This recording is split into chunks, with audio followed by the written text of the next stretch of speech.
সামাজিক যোগাযোগ মাধ্যমের কে ভিন্ন জগৎ এখন।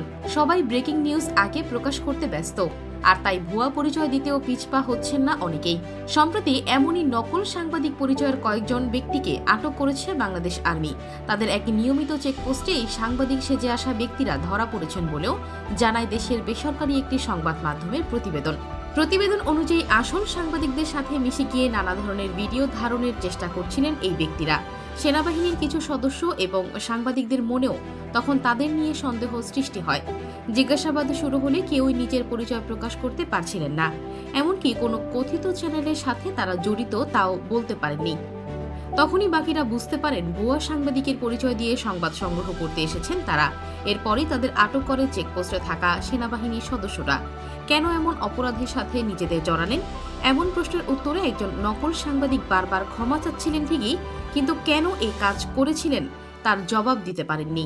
আটক হওয়া একজন দাবি করেন তারা ভিডিওগুলো ধারণ করে নিজেদের কাছেই রেখে দেওয়ার পরিকল্পনা করেছিলেন।